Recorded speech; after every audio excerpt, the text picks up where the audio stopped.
ओम सजात्म स्वरूप परम गुरु शुद्ध चैतन्य स्वामिने नमः। श्री उपदेश शुद्ध सार जी में और समय सार जी में अमृत चंद्राचार्य जी बताते हैं,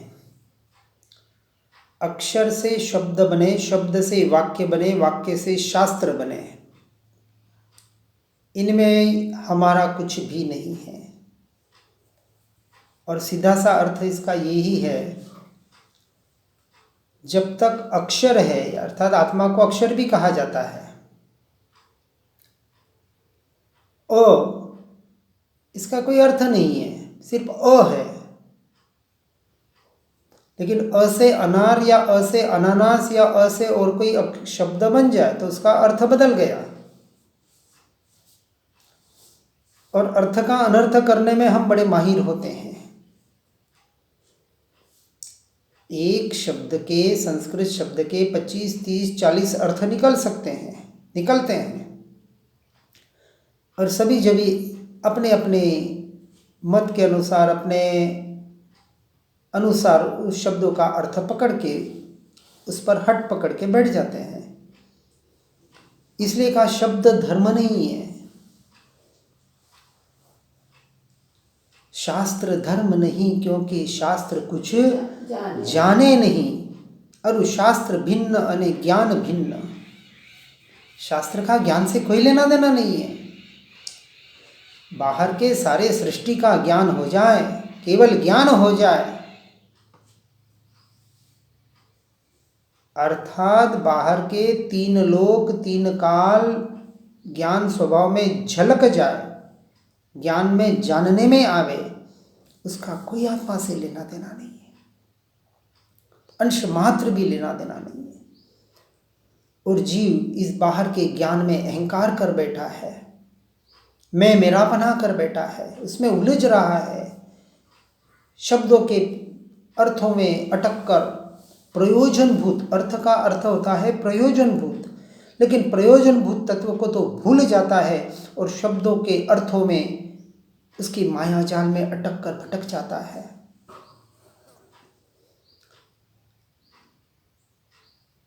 इसलिए निश्चय की अपेक्षा से एकमात्र आत्मा अनुभव गम्य है, इसलिए उसे अक्षर कहा गया।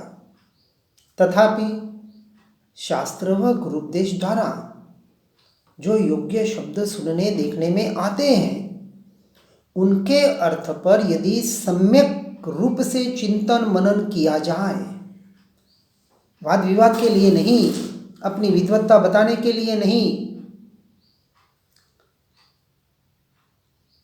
तो वो शब्द ब्रह्म शब्द बन जाता है। अर्थात जिन शब्दों के द्वारा, जिन वाक्यों के द्वारा ब्रह्म स्वभावी आत्मा का अनुभव किया जा सके, तो वो शब्द ब्रह्म है। नहीं तो वाद विवाद में भटकाकर, अटकाकर कर्म बंध का ही कारण बनने वाला है। इसलिए शब्द की सहायता से जो अलक्ष्य ऐसा आत्मा, ऐसा जो स्वस्वरूप है, उसका लक्ष्य किया जा सकता है। इसलिए उस अपेक्षा से शब्द को ब्रह्म कहा जा सकता है। जो स्वपर प्रकाशक है, ओंकार स्वरूप है, दिव्य ध्वनि स्वरूप है, यदि शब्दों का सही तरीके से सदुपयोग किया जाए, अर्थात शब्द सुनकर, पढ़कर, बोलकर जिस भी अपेक्षा से अपने स्व आत्मा का कल्याण हो सके, अपना उपयोग इन शब्दों पर न जाकर, अपना उपयोग इन शब्दों के द्वारा उपयोग में, ज्ञान स्वभाव में आत्मा के ऊपर जा सके, तो शब्द कार्यकारी है। यही शब्द अनिष्टकारी बनते हैं जब उन शब्दों का लक्ष्य पर की तरफ हो जाता है, अपनी विद्वत्ता बताने के लिए अर्थ का अनर्थ हो जाता है। इसलिए शब्दों को अपेक्षा से आत्मा तक पहुंचने का एक साधन भी बताया गया है और आत्मा से भटकने का भी साधन बताया गया है। जैसे मन को कहा, मन बाहर भी भटकाता है और वही मन भीतर भी लाता है। उसी तरह ये शब्द जो हम पढ़ सुन रहे हैं, हम चिंतन मनन करते हैं, वहां भी कहीं ना कहीं शब्दों का आधार होता है। इसलिए दिव्य ध्वनि जिनवाणी में जो वस्तु स्वरूप आया है, उसको यथार्थ रूप से सुनकर समझकर उसकी आराधना की जाए तो संसार से मुक्ति का कारण बन सकता है। और अर्थ का अनर्थ कर दिया जाए, प्रयोजनभूत को छोड़कर अप्रयोजनभूत की ओर बढ़ा जाए, देखा जाए, तो वही संसार में भटकाने का काम करता है।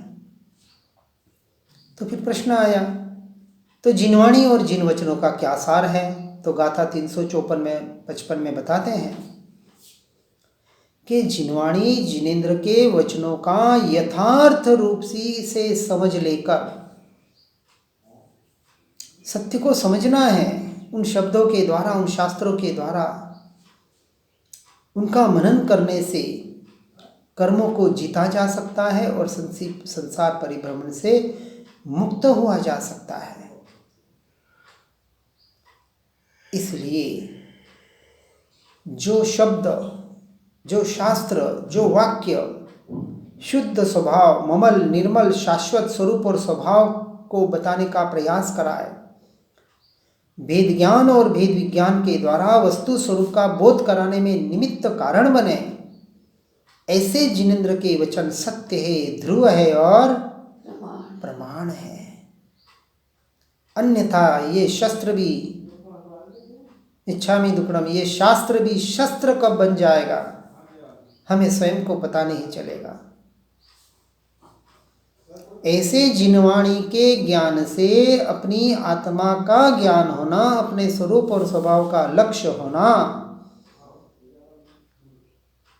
जो सम्यक दर्शन से लेके मोक्ष की यात्रा कराने में साधन है।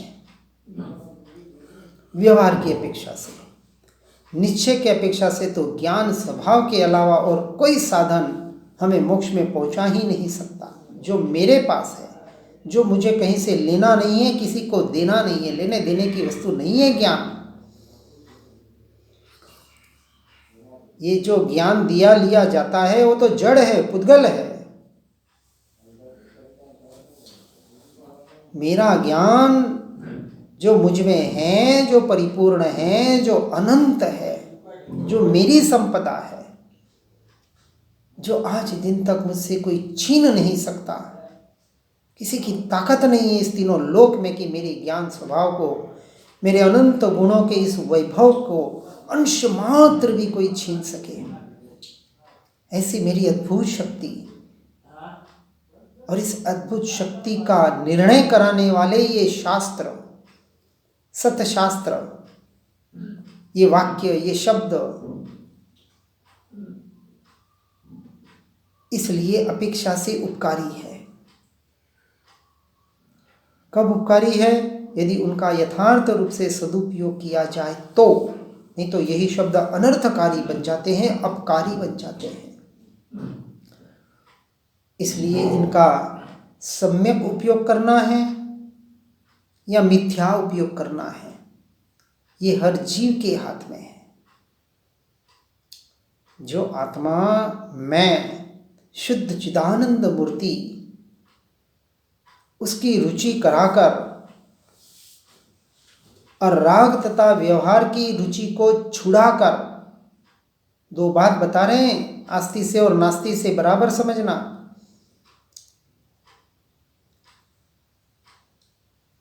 बार बार देख रहे हैं कि ज्ञान का फल विरति बताया, यहां भी वही बता रहे हैं कि जो ज्ञान आत्मा की रुचि कराए और परद्रव्य पर भावों की, अर्थात बाहर के सारे व्यवहार की अरुचि कराए।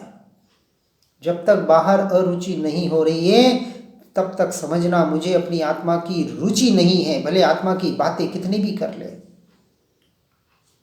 इसलिए कह रहे हैं तेरा स्वरूप आनंद कंद सच्चिदानंद स्वरूप है। अभी तो अंतर हृदय से स्वीकार नहीं कर पा रहा है, क्योंकि अभी भी कहीं न कहीं पर का आश्रय लेने की तुझे रुचि पड़ी हुई है। और जब तक पर की रुचि है, सिर्फ वाचा ज्ञान है और कुछ नहीं है। इसलिए एकमात्र मोक्ष का उपाय निज स्वरूप अपने आत्मा के आश्रय के बिना तीनों काल में तीनों लोक में कहीं मुक्ति का उपाय हमें तो नहीं सूझ रहा। इसलिए बाहर जो सुख दुख हम जिसे कहते हैं, जिसे से अपने आप को सुखी दुखी मानते हैं, सारी मिथ्या मान्यता, सकल जगत ऐठवत अथवा स्वप्न समान, ते कहिए ज्ञानी दशा बाकी वाचा ज्ञान। ये मान्यता बाहर की अनुकूलता में अपने आप को सुखी मानता है और बाहर की प्रतिकूलता से अपने आप को दुखी मानता है, मान रहा है। ये मान्यता ही तो मिथ्यात्व है। आत्मा न आज दिन तक कभी इन बाहर के विषयों से, बाहर के परिणामों से, बाहर के विकल्पों से सुखी हो पाया है और ना कभी दुखी होगा, न हो पाएगा। उसका स्वरूप ही नहीं है। जो सच्चित आनंद स्वरूप है, जिसे ये कर्म का उदय, कर्म के फल आज दिन तक छुए तक नहीं, छू सकते नहीं, तो ये सुख दुख, ये सुखी दुखीपना आत्मा में आया कहाँ से? जो त्रिकाल सुख स्वरूप, आनंद स्वरूप, ऐसा मैं, ऐसा आत्मा, इसका जिसे निर्णय हो जाता है, उन्हें इन बाहर के सुख दुख से, बाहर के प्रतिकूलता अनुकूलता से और बाहर के इष्ट अनिष्ट संयोगों से, वियोगों से अंश मात्र भी लेना देना न रहा। ये घर, स्त्री, पुत्र, परिवार, कौन किसका, मुंह से तो बोल रहे हैं, लेकिन फिर भी कहीं न कहीं उनसे रिश्ता रखने की रुचि पड़ी हुई है। इसलिए दुख का नाश करने का एकमात्र उपाय तो यह वीतराग भाव है, वीतरागता। इसलिए वीतराग विज्ञान कहा, वीतद्वेषी नहीं कहा, क्योंकि राग खतरनाक है, जो द्वेष को भी पैदा करता है और मोह को भी पैदा करता है, ये राग। और जो शास्त्र जिन शब्दों के माध्यम से, जिन गुरु के माध्यम से राग द्वेष मोह तोड़ने की बात होती है, वही सच्चे सद्गुरु सत्शास्त्र है। मोह राग द्वेष को बढ़ाने वाले शास्त्र गुरु सद्गुरु कैसे हो सकते हैं? सत्यशास्त्र कैसे हो सकते हैं? सतदेव कैसे हो सकते हैं? सतधर्म कैसे हो सकता है? विचार करें। इसलिए यही शब्द आत्मा के घात कराने में निमित्त बन सकते हैं और यही शब्द आत्मा को मुक्ति दिलाने में भी निमित्त बन सकते हैं। ऐसे ज्ञानावरणादि कर्मों से छूटने का, मुक्त होने का उपाय प्रश्न पूछ रहे हैं और घुमा फिरा के बात वही आ रही है कि भेद ज्ञान, भेद विज्ञान से सम्यक दर्शन, सम्यक ज्ञान की प्राप्ति होती है, अन्यथा कोई उपाय नहीं है। और यह सम्यक दर्शन, सम्यक ज्ञान, सम्यक चारित्र रूप परिणमित होकर तीनों की एक रूपता करके अनंत गुणों के परिणामों से अभेद अखंड एक तत्व की ओर ले जाकर केवल ज्ञान का वो पर्याय प्रकट करने में कारणभूत बनती है। और ऐसे सम्यक दर्शन, सम्यक ज्ञान से ही, उसके प्रताप से ही आत्मा में ठहर सकता है, स्थिर हो सकता है, लीन हो सकता है, क्योंकि ज्ञानी ने जान लिया कि पर्याय दृष्टि सो बहिर्दृष्टि सो बहिरात्मा और द्रव्य दृष्टि सो अंतर्दृष्टि सो अंतरात्मा। बहिरात्मा संसार में भटकने वाला और अंतरात्मा एक दिन परमात्मा का अधिकारी बनता है। इसलिए इस ज्ञान स्वभाव के लीनता के आधार पर ही जीव शुक्ल ध्यान तक पहुंचकर घातिया कर्म का क्षय करके पर्याय में केवल ज्ञान अरहंत दशा को प्रकट करता है, कर सकता है। और हर जीव में यह ताकत पड़ी हुई है। हर जीव में जितनी शक्ति परमात्मा में है इतनी शक्ति मुझ में है, हर जीव में है। परंतु हर जीव से मुझे क्या प्रयोजन, मुझे तो मुझसे प्रयोजन, मैं मेरा काम करूं ना, पक्का स्वार्थी बन जाए। इसलिए ज्ञानी निरंतर अपने ज्ञान स्वभाव में ही रत रहने का प्रयास और पुरुषार्थ करते हैं। ये बाहर की प्रभावना भी उनका लक्ष्य नहीं होता है। प्रभावना का अर्थ है प्रकृष्ट भावना, अर्थात आत्मा की भावना, उसे प्रभावना कहा। इसलिए ज्ञानी की दृष्टि तो त्रिकाली ध्रुव स्वभाव पर ही टिकी रहती है और कोई उसको उपादेय नहीं है। इसलिए समझना, नीचे 14 कारण बताने का प्रयास किया जा रहा है जिसकी वजह से ज्ञानावरणादि कर्मों का बंध अर्थात आश्रव होता है।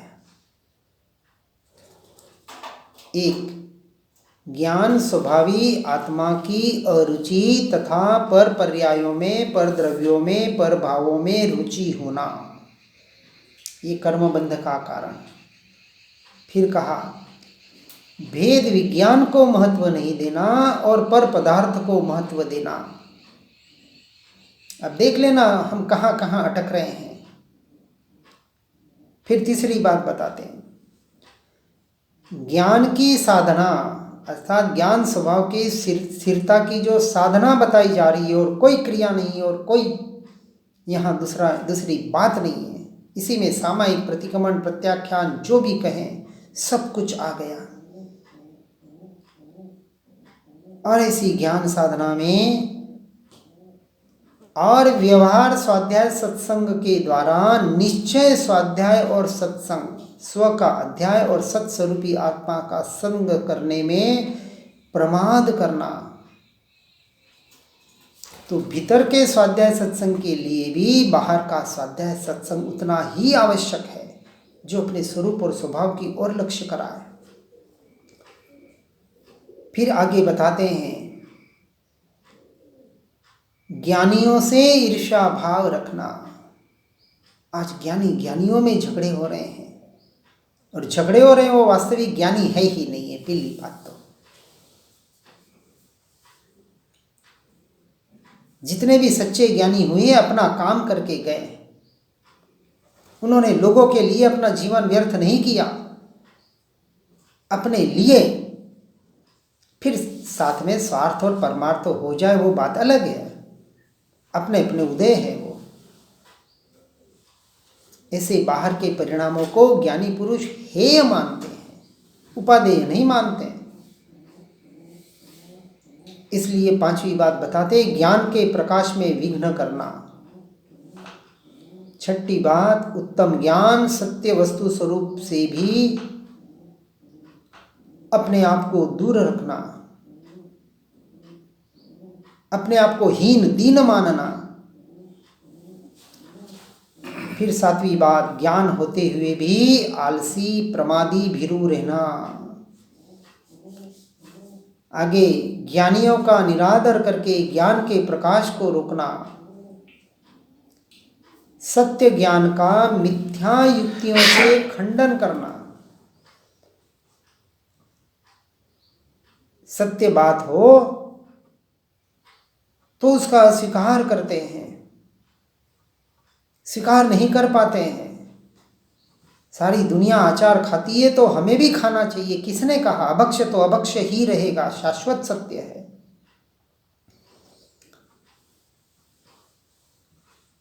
इसलिए सत्य ज्ञान का इस मिथ्या युक्तियों से सारा दुनिया खा रही है। अरे सारी दुनिया से मुझे क्या लेना देना।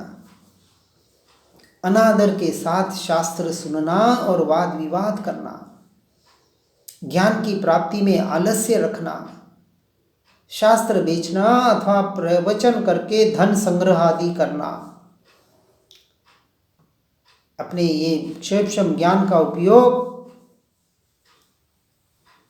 अपनी जेब भरने के लिए करना। हाँ ठीक है कि आपका जीवन इसी पर आधारित हो तो जितनी ज़रूरत है वास्तविक वो भी अलाउड नहीं है, पर मजबूरी हो तो क्या कर सकते हैं। परंतु जेब भरने के लिए शास्त्रों का ज्ञान नहीं है। लखपति करोड़पति बनने के लिए शास्त्रों का ज्ञान नहीं लिया जाता। बहुत शास्त्र के ज्ञाता होने पर अभिमान से मिथ्या उपदेश करना और ज्ञान मद रखना, मैं सब कुछ जानता हूँ, मैंने सब शास्त्र पढ़े हैं, मैं ऐसा मैं वैसा, वो वापस अहंकार ज्ञान मद आ गया। इत्यादि कारणों से निरंतर जीव ज्ञानावरणीय कर्म का बंध करता है, अपनी ज्ञान का निषेध करके। इसके लिए खाने के वक्त मौन क्यों कहा? खाते वक्त बोलना हो गया तो उसका उपयोग पर में गया और कर्म बंध हो गया। उसने अपने ज्ञान स्वभाव का निषेध कर लिया। इसलिए अपने ज्ञान स्वभाव में निरंतर रहने का प्रयास और पुरुषार्थ करना, यही एकमात्र हमारी साधना और आराधना होनी चाहिए। हर जीव इस मार्ग पर आगे बढ़ने का प्रयास और पुरुषार्थ करे। अपने ज्ञान स्वभाव को जानकर अपने ज्ञान के द्वारा ज्ञायक में अर्थात अपनी आत्मा में लीन होने का निरंतर प्रयास और पुरुषार्थ करे। इतना सा मोक्ष का मार्ग है। लेकिन नियम से ऐसा जीव परद्रव्य पर भावों के रुचि से तो हटता ही है। इसका भी साथ में उपयोग रखें। स्व की रुचि और पर की संपूर्णतः अरुचि, इसी का नाम सत्य धर्म है। आगे बढ़ते हुए अपनी स्वभाव में स्वरूप में लीन होने का प्रयास और पुरुषार्थ करें। इसी भावना के साथ ओम नमः सिद्धम। जिन वाणी के ज्ञान से हो सम्यक श्रद्धान, हो चारित्र महान पाऊं पद निर्वाण। स्यद्वाद नये षट द्रव्य गुण पर्याय और प्रमाण का, जड़ कर्म चेतन बंध का, अरु कर्म के अवसान का। कह कर स्वरूप यथार्थ जग का, जो किया उपकार है, उसके लिए जिन वाणी माँ को वंदना शतवार है, वंदना शतवार है।